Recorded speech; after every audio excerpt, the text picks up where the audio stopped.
Hello दोस्तों, स्वागत है आपका A to Z स्टोरीज पर। मीर ताकि मीर एक ऐसे फ़कीर थे जिनके पिता उनको हाथ थाम कर फरमाते थे, बेटा इश्क करो इश्क। मीर ताकि मीर का जन्म अकबराबाद आगरा में हुआ था। अभी 11 वर्ष के ही थे कि पिता का निधन हो गया। इसके बाद आने वाले दिन उनके जीवन में मुश्किलों और कठिनाइयों भरे रहे।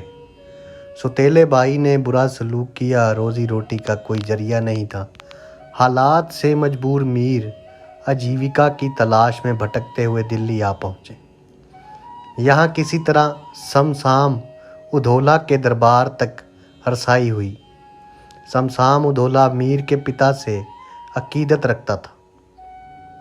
जब उन्हें अली मुत्तकी के निधन का पता चला, जो मीर के पिता थे, और मीर की बेहाली देखी तो 1 रुपया रोज़ाना के हिसाब से वजीफ़ा मुकर्रर कर दिया और मीर खुश होकर आगरा लौट आए।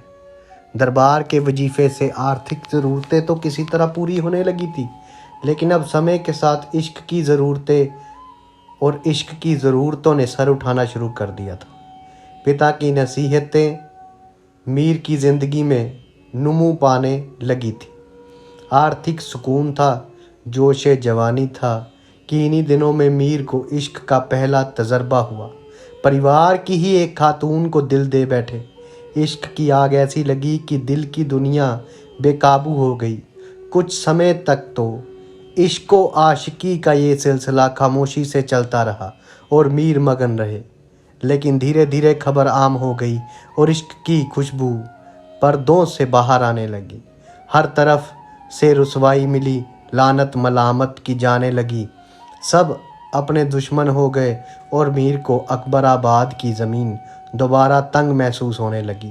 आखिरकार लोगों की बातें और उनके रवैये से मजबूर मीर नाकामे इश्क का दाग संभाले दिल्ली की तरफ रवाना हुए। चला अकबराबाद से जिस घड़ी दरोबाम पर चश्मे हसरत पड़ी। मीर जब इस बार दिल्ली पहुंचे तो ये पहली जैसी दिल्ली ना थी। समसाम उदौला नादिर शाह से मुकाबला करते मारा जा चुके थे। दिल्ली के हर गली कूचे में तबाही की दास्तानें बिखरी पड़ी थी। इस शहर वीरान में उनका ना कोई जानकार था, ना कोई गमख्वार। बस एक मामू का दर था, सिराजुद्दीन अली खां आरजू, जहां पनाह मिल सकती थी। सो मीर आरजू के घर आकर ठहरा। इधर उनके सौतेले भाई हाफिज मोहम्मद हसन ने आरजू को खत लिख अकबराबाद में मीर की हरकतों और ख़ानदान की खातून से इश्कबाजी की खबर दे दी थी। लिखा था, मीर मोहम्मद तकी फितनाए रोज़गार है, दोस्ती के पर्दे में उसका काम तमाम कर देना चाहिए। ये जानकर आरजू मीर के साथ दुर्व्यवहार करने लगे। हर समय उन पर नज़र रखते, डांटते, फटकारते। एक शाम मीर आरजू के साथ दस्तरखान पर बैठे थे कि उन्होंने डांट फटकार शुरू कर दी, जिससे मीर ऐसे बददिल हुए कि दोबारा मामू की तरफ नहीं पलटे। फिर आया दीवानगी का दौर और इश्क का जोर।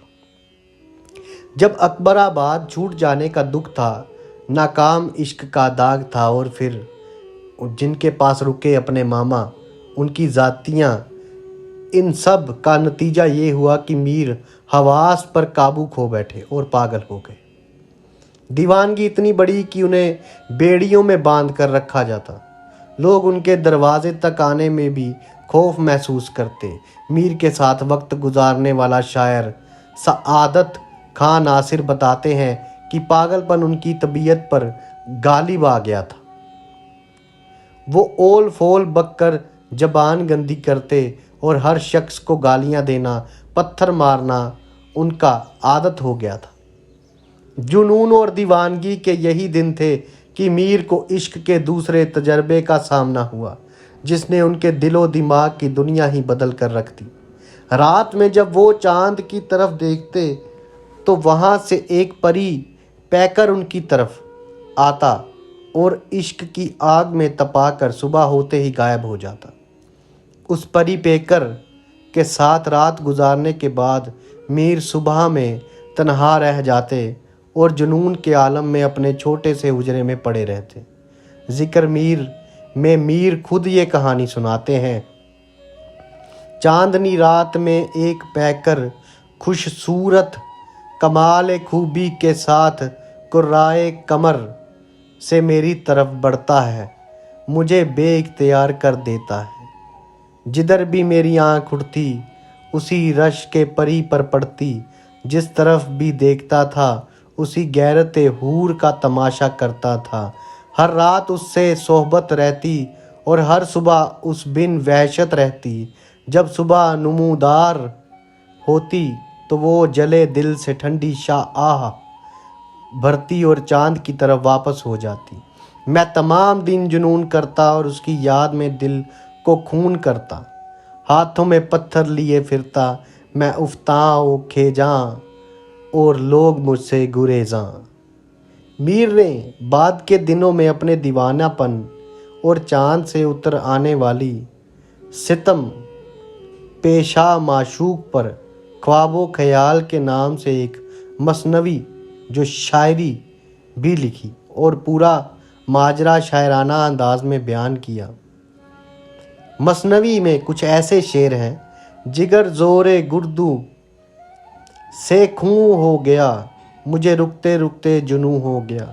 नज़र रात को चांद पर जा पड़ी तो गोया की बिजली सी दिल पर गिरी। नज़र आई एक शक्ल महताब में, कमी आई जिससे खोरो ख्वाब में। जो देखूं तो आँखों से लहू बहे, ना देखूं तो जी पर क़यामत रहे।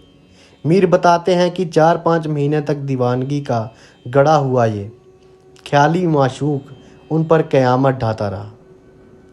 उन दिनों पिता की मुरीद रही एक खातून ने मीर को सहारा दिया, उनके इलाज पर पैसे खर्च किए। टोटकों तावीज़ों पर दवाओं के असर से मीर सेहत याब होने लगे। धीरे धीरे नामालूम माशूक का जादू भी उतरता रहा और दिल पर लगे जख्म मुंदमिल होने लगे।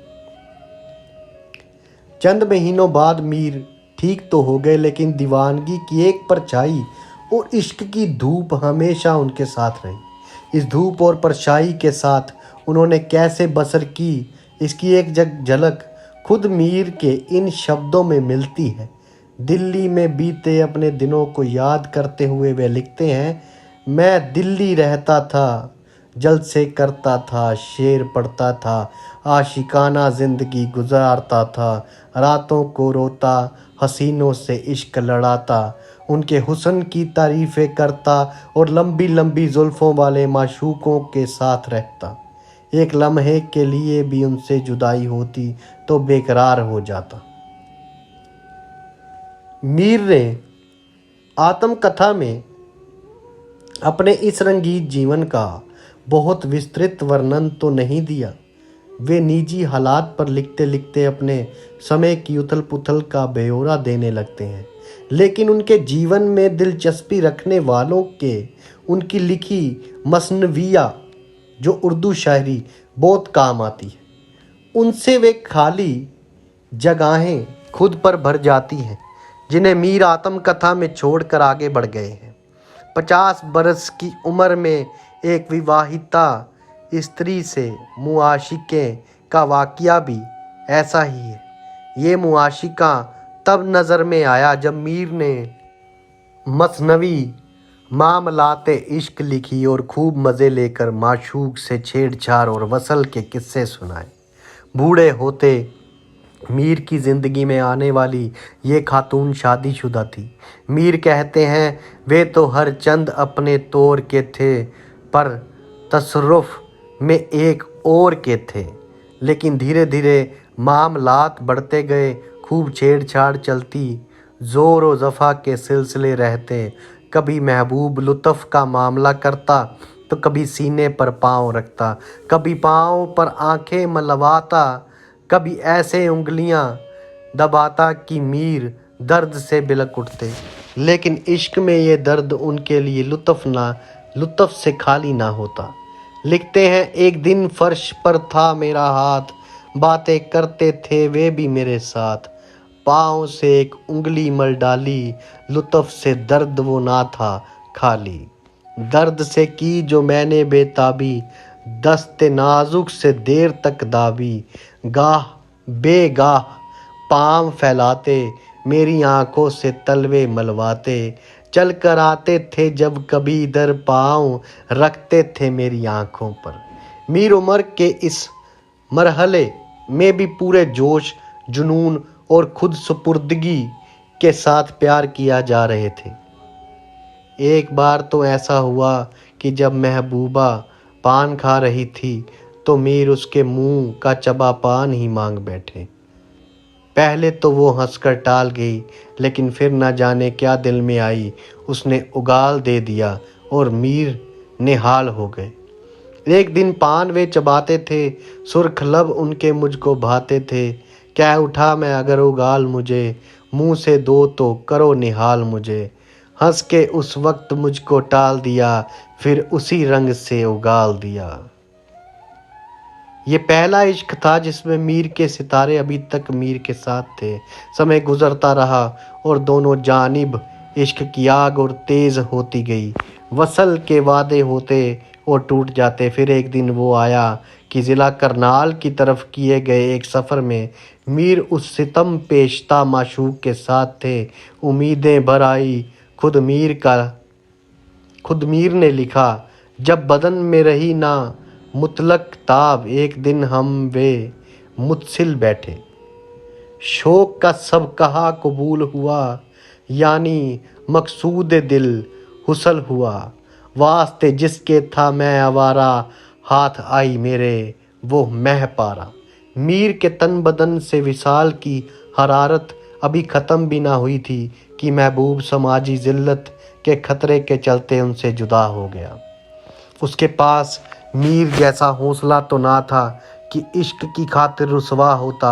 ये तो मीर ही थे कि बुढ़ापे में भी ज़िल्लतें गवारा करते फिरे और ऐरों गैरों के ताने सुने। मीर ने महबूब से जुदाई का मंजर बहुत विस्तार से बयान किया है।